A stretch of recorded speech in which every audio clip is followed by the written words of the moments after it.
Welcome to the Lens tutorial. Before you get started, I do want to mention a couple things that have come up. First of all, when you're working with this new feature, the sliders, it's super important that you have downloaded the correct version of the Lens tool. And to know if it's the correct version, currently we are working in the version 13, and it is a .xls file, which means it will function properly in Microsoft Excel. So you will need to download that onto your computer. It will not work properly within Google Drive or some other online application. So you'll want to save the Lens and give that a name that you'll remember. I'm going to go through real quickly opening that up. It is important when you open that up that you notice this yellow ribbon across the top and enable editing and then enable content. Again, that is so that you can make use of the tool, the sliders here. We're going to go ahead and get started. You'll want to have the guide to the Lens handy as we go through these 4 different steps within accountability and transparency. So we've already filled in the top. There was a tutorial for that specifically, and that was the finance section. And now here in 2.1, there's a couple things that are different than the finance section. You'll see whereas in the finance section you had an option to include comments, now it is required to include comments here. And those comments will be associated with your decision based on the information given in the guide to the Lens. And here are a couple of reasons for making these comments. The first is that they remind you of the reasons for your score. So if you wanted to update your report in the future, you would be able to recall the reasoning that you gave. Secondly, they give you information to negotiate if you're developing a group report, which is what we're doing. And third, they explain your rationale to the charity if you give them a copy of the output report. Now, the output report, if you just scroll down, begins right here in row 48. And it prints up a really nice report. It'll give the overall rating and a number of stars. It gives all the information on the date and the person that was creating the report. And then if you scroll down here, accountability and transparency, it reads for each of the different sections, the best, for example, accountability, the best charities are accountable to the public. This means their website and literature should provide information about the charity's staff and board of directors, annual report, an independent audit report, and their most recently filed IRS Form 990. And then your score and your reasoning will actually automatically fill in here in row 84. And then the same for those following. Section 2-1 is accountability. And if you look over here at your guide to the Lens, there is a detailed description on what we're looking for. And all of this information, it says, should be found on the website. So the 3 things that we are looking for in order to give a maximum score of 3 excellent is the board of directors, easily accessible from the website. So that's step 1. So you can go ahead and go to the website, and then you have to search for the board of directors, and we find that right here under About.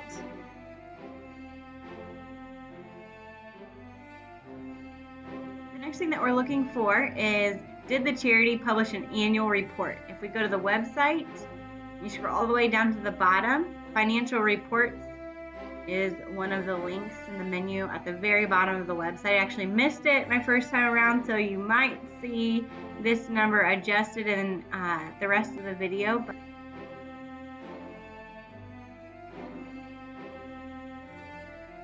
So here is the point that we should give for accountability for having an annual report, and then the next thing that we're looking for is did they provide an independent audit report in their most recently filed Form 990?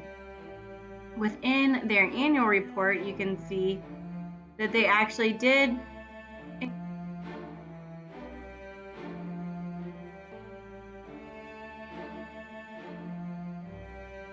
to my lens tool. I am actually going to move the score.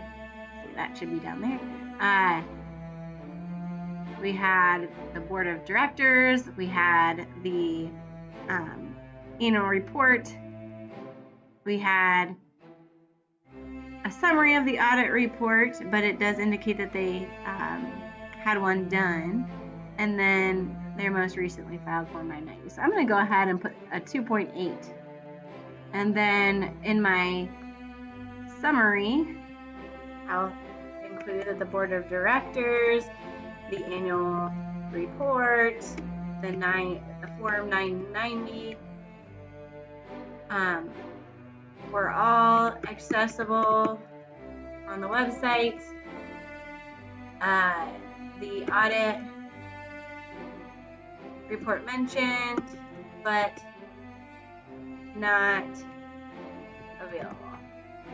And so you can see here, this is something to consider, that I actually, first of all, included a punctuation mark, which I shouldn't.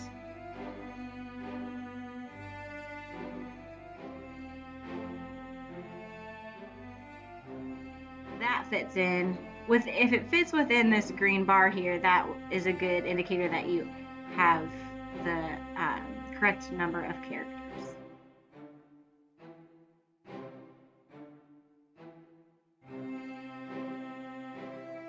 Section 2.2 is on donor privacy, and we'll read through that real quick. Selling or trading donors' personal information with other charities can be a problem for donors. Find out if the charity has a donor privacy policy posted on the website. If these are not shown, or if they have no website, ask them.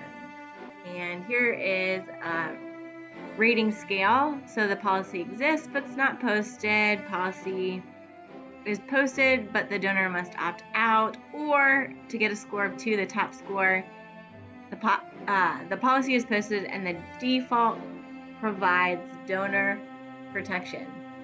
So good things to look for on the website. And so if we go to the website, this is something that's actually found here at the very bottom, privacy statement, and it does indicate that you do not have to opt out. And so based on that information, we can give a 2.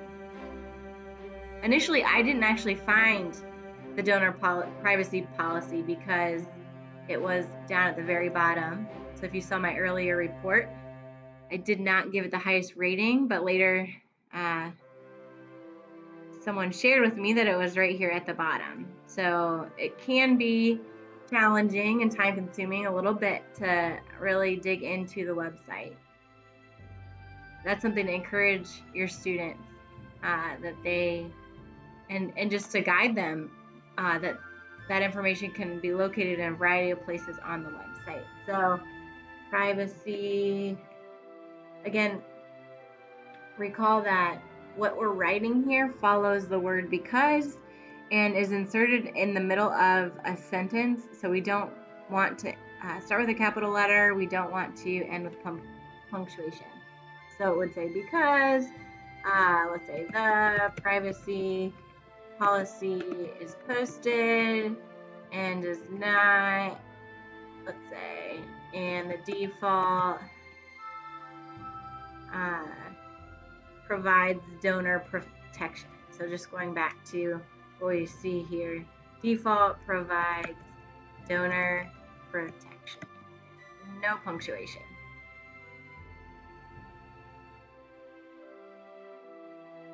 Section 2.3 is media coverage, and this is an interesting one that I think can easily be confused. So search for any recent coverage. We can go to news.google.com or cincinnati.com, to see if the charity has been favorably reported on or involved in any questionable practices.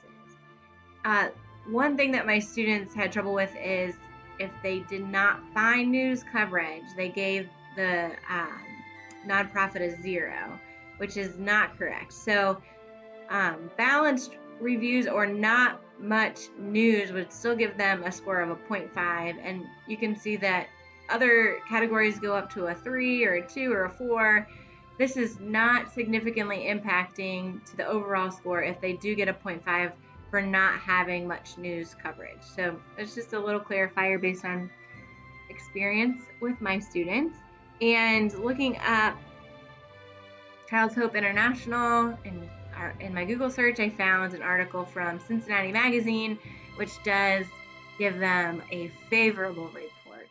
So I gave a 1, the highest score, in media coverage, and just indicated in my note where I found that information and that it was favorable.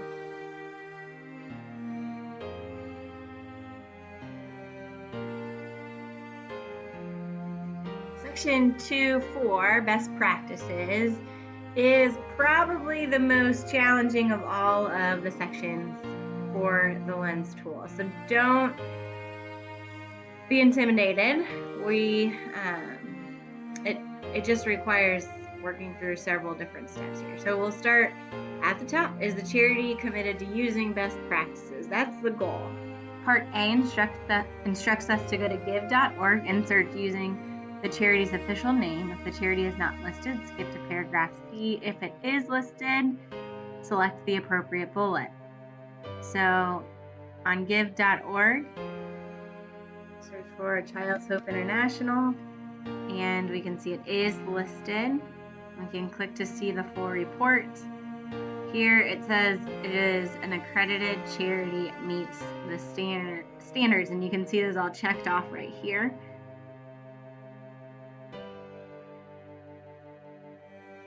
So it says if the charity did not disclose, reduce the score for step 2-1 by 1 point. And we could ask the charity itself why they did not answer the BBB's inquiries, and then jump to step C, which that does not apply to us. Rather, if the charity is accredited, enter a score of 4, then go to paragraph B. That does apply to us. So we'll go ahead and enter in a score of 4. Type in the charity is accredited according to the BBB.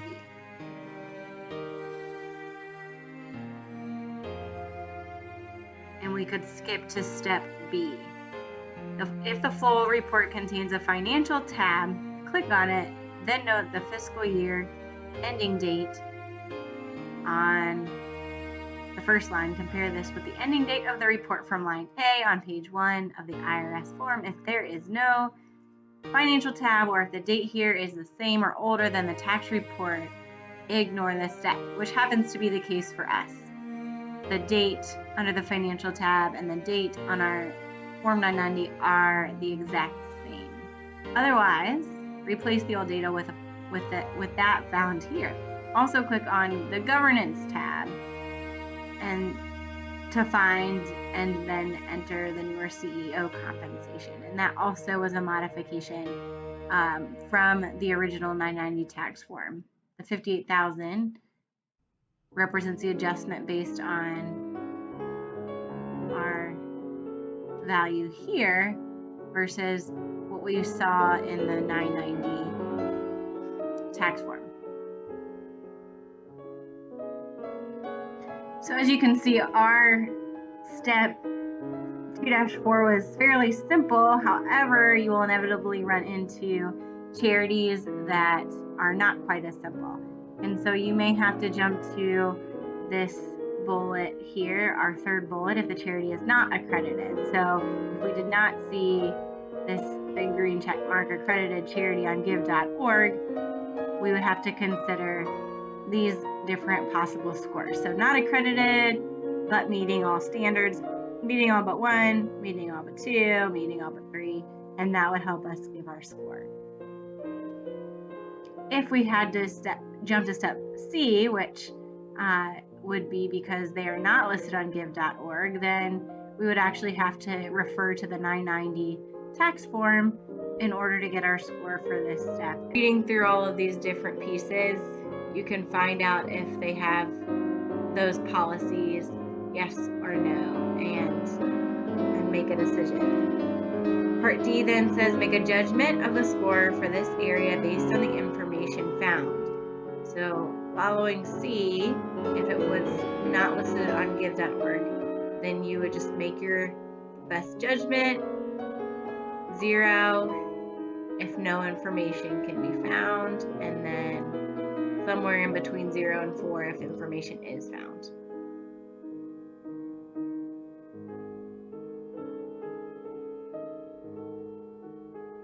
We are now concluding the lens in section 3, results reporting. And in this section, it's interesting, slightly different than section 2, that we will be using this time the charity's website, annual report, and or published literature to find answers to the questions. However, we should not ask the nonprofit unless we actually just want to use the published sources. And so that the whole purpose of this section is to see what they're actually reporting rather than having to ask them questions. And so in this section, it is appropriate to expect charities to report achievements beyond just sharing anecdotal stories and the number of activities or clients served. They should also communicate the quality and depth of their results, as well as their effectiveness in bringing about meaningful and long-lasting change in the lives of the people and or the communities they serve.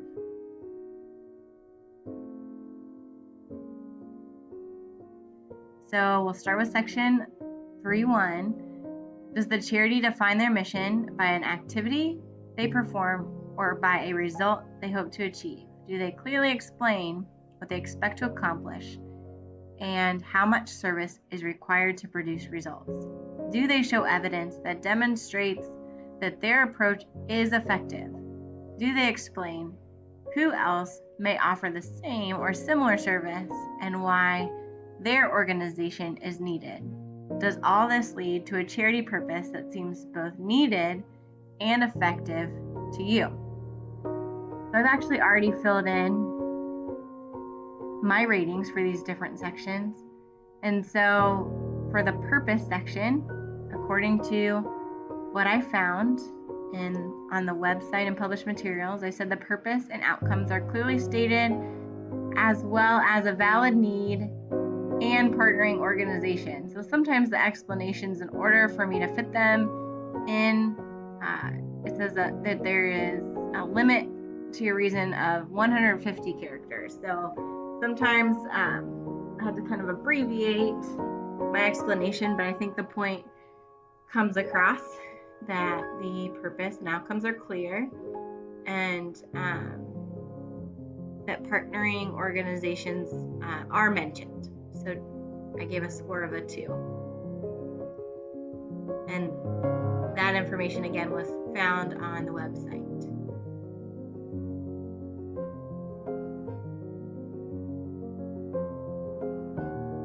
Next, section 3.2, alignment. Does the charity actually perform all that is outlined in their request for solicitations, such as their web donation page?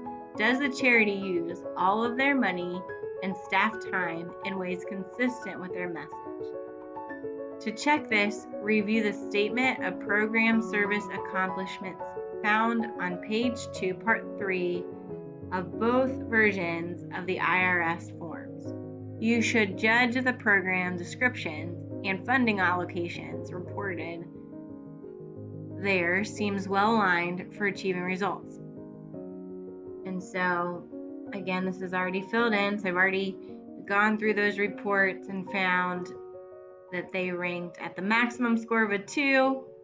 Monies are invested in specific charities that align with the purpose of this organization, and I found that from the 990.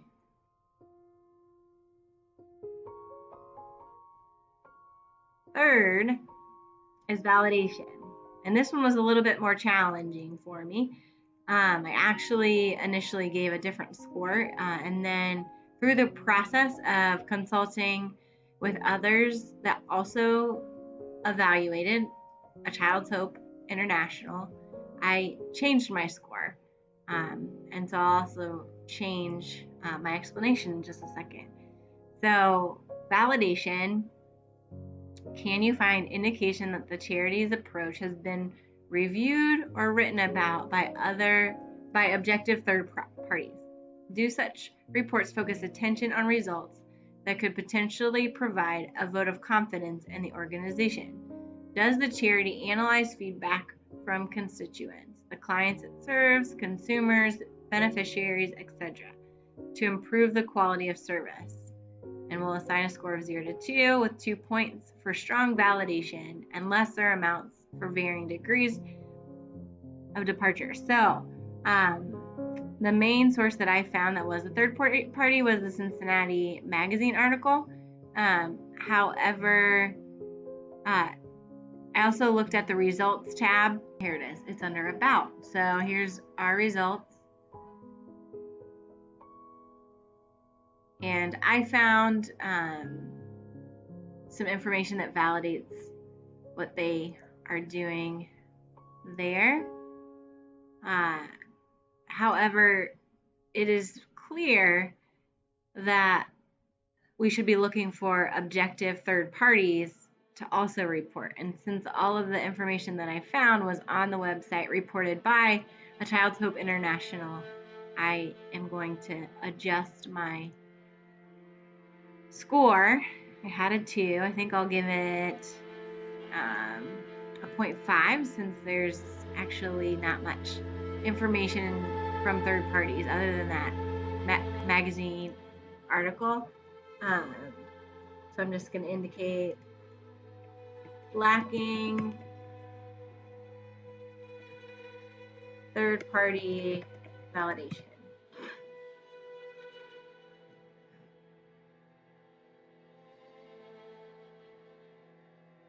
Section 3.4, transparency. Does the organization disclose their plan for collecting results data? Does the organization publish feedback from its primary constituents, beneficiaries, clients, users, etc.? Do they share what they learned from program evaluation and what, if anything, they are changing as a result? If these are evident, you might ask, not evident, you might ask the charity, where can I read your latest program evaluation and feedback statistics for those you serve? Assign a score of 0 to 2, with 2 for high transparency and lesser amounts for varying degrees of departure. So in this section, I actually gave a Child's Hope International a 0.5.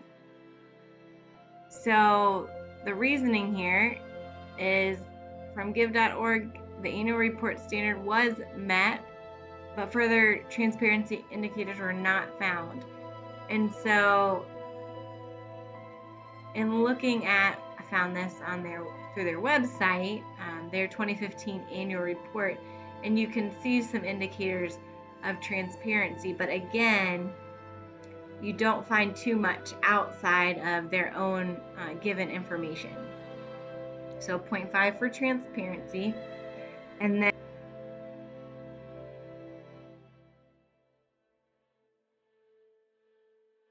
then for achievement, finally, is there some measure of their efficiency and effectiveness? Do they have objective measures of their short and long-term results? Do they share those results in their annual report or other places? And has an independent third party formally evaluated their results with some regularity, at least every 5 years, and make their report public? So in this section, I gave a 1.5. So from the results tab and give.org, achievements are clear. The third party is not found. In fact, you can see here in the annual report, they did complete a financial audit confirming that 90% of all donations were used for program expenses. And it does look like GuideStar Exchange gold participant would indicate some third party. So I actually do need to adjust and say, let's see here.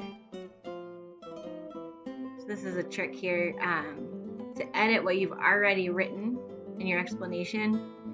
If you just click on, so your